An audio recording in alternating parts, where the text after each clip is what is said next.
Hi everyone, this is Meerab Zeeshan. Viewers, finally Pakistan ने आज का मैच जो है वो विन कर लिया है और इससे पहले बहुत ही अरसे तक जो है वो हमें ऐसी खुशी हमारे सामने नहीं आई है कि जहां पाकिस्तान के बारे में हम अच्छी गुफ्तगू कर सकते।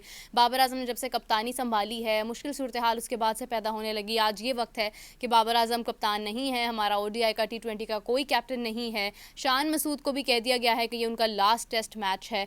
लेकिन देखना यह है कि आज जिस तरह से पाकिस्तान ने विन हासिल की है, यानी 152 रन से पाकिस्तान जीता है।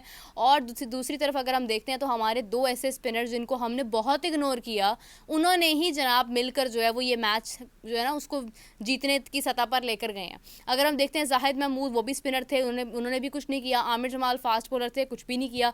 सऊद और सलमान अली आगा और साइम से हमने वैसे ही काम उस तरह से नहीं लिया। तो जनाब अगर हम बात करते हैं साजिद खान की और दूसरी जानिब अगर हम बात करते हैं नुमान अली की, तो ये दो ऐसे इस वक्त स्पिनर्स हैं जो कि हमारे पास बांग्लादेश सीरीज़ में भी नहीं थे और हमारी बहुत सारी उम्मीदें थीं ऑस्ट्रेलिया में भी। अगर हम देखते हैं तो नुमान, मुझे मतलब पर्सनली याद है कि मैंने एक टेस्ट मैच में सवाल भी किया था कि नुमान को क्यों हम मौका नहीं दे रहे हैं। तो हमने बहुत सारे अपने स्पिनर्स को इसी तरह से ज़ाया किया है। यासिर की अगर मैं बात करती हूँ, वो भी बहुत अच्छे हमारे स्पिनर थे, मगर हमने उनको काफ़ी अरसा जो है वो बिल्कुल देखा भी नहीं है। और कहते हैं हम ये थे कि हमारे पास स्पिनर्स नहीं हैं। अज़हर साहब की अगर हम बात करें, जो हमारे असिस्टेंट कोच हैं इस वक्त, वो जनाब कहते हैं कि हमारे पास तो स्पिनर्स ही कोई नहीं है, हम स्पिन ट्रैक कैसे बना सकते हैं, हम स्लो पिच कैसे बना सकते हैं। तो वो आज बिल्कुल खामोश होकर एक जगह पर बैठे हैं, क्योंकि उनके पास इस चीज़ का साफ साफ जवाब है कि जनाब हर तरह की पिच पर हमारे प्लेयर्स जो हैं वो परफॉर्म कर सकते हैं अगर हम अपनी फुल स्ट्रेंथ के साथ जाते हैं। और एशिया की हैं ही स्लो पिचेस,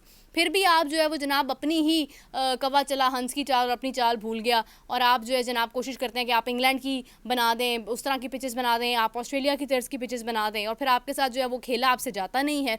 वो लोग आकर वहाँ पर परफॉर्म कर जाते हैं, आप लोग वहीं के वहीं बैठे रहते हैं। तो अब जनाब यहाँ पर जब पिचेस बनाई गई, अपनी मर्ज़ी की, अपनी पसंद की, अपनी स्ट्रेंथ की, और फिर उसके बाद जो ये कहा जाता था कि स्पिनर्स नहीं हैं, तो स्पिनर्स को जैसे ही लाया गया तो आपने देखा कि स्पिनर्स ने किस तरह से परफॉर्म किए। सब ने कोई तकरीबन 20 विकेट जो है वो हमने लिए। और अगर हम बात करें तो ये 52 ईयर्स के बाद ऐसा मोमेंट आया पाकिस्तान में, ये रिकॉर्ड टूटा है कि जब पूरी की पूरी 20 विकेट जो है वो हमारे ये दो स्पिनर्स ने लिए हैं, जिनमें साजिद है और जिनमें नुमान है।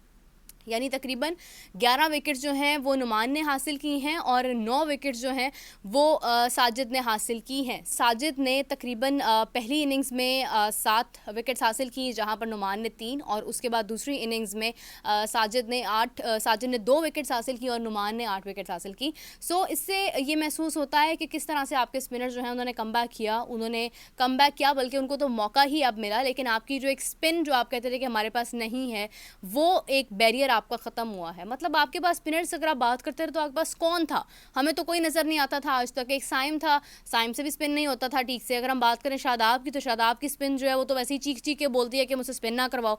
दूसरी तरफ अगर हम देखते हैं तो और हमारे पास कौन सा प्लेयर था, कोई भी नहीं था। लेकिन अब अगर हमने छांटी की है, हमने ये निकाले हैं प्लेयर्स, तो वो सामने आए हैं और उन्होंने परफॉर्म भी करके दिखाया। तो अब ये जो बिला वजह की एक सपोर्ट है ना कि नहीं नहीं जनाब हमारे पास ये प्लेयर होना चाहिए, ये होना चाहिए, टॉप क्रिकेटर्स होने चाहिए, उनके बगैर तो हम कहीं कुछ कर ही नहीं सकते हैं। तो उनको साफ साफ इस बात को ना मतलब थोड़ा सा माइंड में ले आना चाहिए कि आपको नए एक्सपेरिमेंट्स करने पड़ते हैं। आपकी होम ग्राउंड है, और इससे पहले पाकिस्तान कितना अरसा इस चीज़ से महरूम रहा है। अपना मजाक हम खुद उड़वाते रहे हैं। लास्ट सीरीज़ हम कब हारे हैं अपनी होम ग्राउंड्स में? ये अभी रिसेंटली हम एक इंग्लैंड की इनिंग्स हारे हैं, इनिंग्स डिफीट हुई है हमें अपनी होम ग्राउंड्स में। और उससे पहले हम बांग्लादेश के खिलाफ पूरा का पूरा मैच हारे हैं 2-0, यानी मैच का रिजल्ट निकला। रावलपिंडी, जिसको ये कहा जाता था, जिसको हमेशा से यानी उस पर तनकीद की जाती थी कि ये एक पिच ऐसी है कि जहाँ पर जो है वो मतलब इसको डीमेरिट पॉइंट्स हासिल हैं, वहाँ पर जाकर रावलपिंडी में भी रिजल्ट्स निकले हैं। बांग्लादेश जैसी टीम हमें हरा कर गई। और उसके बाद आज अगर हम देखते हैं तो जब इंग्लैंड से हम एक मैच अपना हारे, दूसरा मैच पाकिस्तान ने विन किया, तो इट एक्चुअली शोज़ के जनाब वक्त लगता है, लेकिन हर चीज़ जो वक्त के साथ साथ ठीक भी हो जाती है। सो अब बात करते चलें नेक्स्ट रावलपिंडी की। रावलपिंडी के अंदर हमारा आखिरी टेस्ट मैच है इंग्लैंड के खिलाफ, और उसमें हमने ये देखना है कि हमें रावलपिंडी में ही 2 मैचेस में शिकस्त हुई थी बांग्लादेश के, अगर हम बात करते हैं बांग्लादेश के खिलाफ, और अब इंग्लैंड ने वहाँ पर होना। और इंग्लैंड वैसे ही एक बेसबॉल क्रिकेट खेलने के नाम से जानी जाती है। बांग्लादेश ने इससे पहले खासे रन जो है वो किए थे रावलपिंडी में, क्योंकि बांग्लादेश से अगर हम देखते हैं मुशफिकुर रहीम या और उनके बहुत सारे, लिटन दास की अगर हम बात करते हैं, तो काफ़ी उनके ऐसे बैट्समैन थे जो वहाँ पर अच्छा स्कोर मारते रहे। लेकिन पाकिस्तान से भी उस वक्त जो है वो रिजवान और सऊद ने पहली इनिंग्स के अंदर जो है वो बेहतर परफॉर्मेंस दी थी पहले टेस्ट मैच में। बट इस बार हमने ये देखना है कि किस तरह से प्लेयर्स जो हैं वो कोशिश करते हैं कि वो अच्छे रन्स भी ऑन बोर्ड बना सकें, और हमें तकरीबन 2 फास्ट बॉलर्स की ज़रूरत वहाँ पर पड़ेगी, यानी मीर हमज़ा की और दूसरी तरफ आमिर जमाल की। तो अब अगर बात करें जनाब कामरान गुलाम की, कामरान गुलाम जिनको हमने रिसेंटली बांग्लादेश सीरीज़ में भी बहुत इग्नोर किया, स्क्वाड में शामिल किया, फिर स्क्वाड से निकाल दिया गया बिला वजह, उन्हें कहा गया कि वो शाहीन इसकी कप्तानी संभालें। फिर उसके बाद हमने इंग्लैंड के पहले मैच में भी उनको मौका नहीं दिया। उसके बाद अब जब हमने उन्हें मौका दिया तो उन्होंने जब सेंचुरी करके दिखाई, दूसरी इनिंग्स में वो बहुत बेहतर परफॉर्मेंस नहीं दे पाए, लेकिन यह कि उन्होंने एक सेंचुरी यहाँ पर की है बाबर की जगह पर, यानी नंबर 4 पर। तो अब कामरान गुलाम को ही क्या आगे लेके जाया जाता है, क्या उनसे वही एक्सपेक्टेशंस होती हैं, क्या वो बाबर की जो एक इतने अरसे से एक लूप होल था उसको फिल कर सकते हैं या नहीं। कामरान गुलाम के ऊपर भी एक जिम्मेदारी है, और जाहिद महमूद जो हमारे तीसरे स्पेशलिस्ट स्पिनर हैं जो कि परफॉर्मेंस नहीं दे पाए हैं, काफ़ी सारी कोशिशों के बाद, काफ़ी सारी उनसे एक्सपेक्टेशंस थी, जहाँ पर साजिद और नुमान भी विकेट्स ले रहे थे, वहाँ पर जाहिद का भी फ़र्ज़ बनता था कि वो भी विकेट्स निकाल सके, मगर वो कुछ नहीं कर पाया। तो उनके लिए खतरे की घंटी ज़रूर है। अबरार जो कि हमारे मिस्ट्री स्पिनर हैं, उनके लिए भी खतरे की घंटी है, बिकॉज़ वो भी ना मिस्ट्री हो रही है ना स्पिन हो रहा है, वो भी इस वक्त तकलीफ़ के अंदर शामिल हैं, यानी उन्हें शायद बुखार में भी मुब्तला हैं, कुछ उनकी तबीयत भी नासाज है।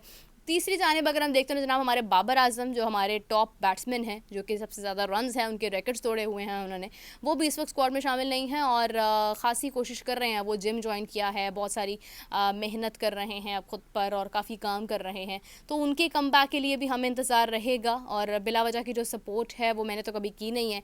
डेफिनेटली आप सब लोग जानते हैं, जितने भी लोग मुझे सुनते हैं वो इस बात को ज़रूर मानते होंगे कि बिला वजह की सपोर्ट मैंने कभी नहीं की है, लेकिन जो लोग कर रहे हैं उनसे भी मेरी रिक्वेस्ट है कि बाबर को सपोर्ट करना बंद कर दें और बाबर को सिर्फ सुकून से अपनी फॉर्म में वापस आने दें। यही बात शाहीन और नसीम शाह के लिए भी है। खैर उनकी तो इतनी वो लॉबी उस तरह से है नहीं, जिस तरह से बाबर की एक अलग ही पीआर है, उस तरह से उनकी तो नहीं है। अगर वो रेस्ट भी कर रहे हैं तो किसी को मालूम भी नहीं है कि वो रेस्ट कर रहे हैं, लेकिन बाबर रेस्ट कर रहे हैं तो जनाब हर तरफ डिंडोरा इस बात का जो है वो शुरू है कि बाबर आजम रेस्ट क्यों कर रहे हैं। इवन के फॉर्मर, अगर हम इंग्लैंड के फॉर्मर क्रिकेटर्स की बात करते हैं, या हम पाकिस्तान से बाहर की भी क्रिकेट की बात करते हैं, तो वहाँ के भी फॉर्मर क्रिकेटर्स जो है वो ये बात करें कि बाबर को हटाना जो है वो एक अहमकाना बात है, यानी एक बहुत बेबुनियाद डिसीजन है। तो अब उनके सबके लिए ये जो आज का मैच है ये एक जवाब है कि जनाब परफॉर्मेंस जो है वो होती है। टॉप क्रिकेटर्स का होना ना होना समटाइम्स इतना इंपॉर्टेंट नहीं होता है, अगर टीम एक होकर खेलती है तो परफॉर्मेंसेस सामने ज़रूर आती हैं।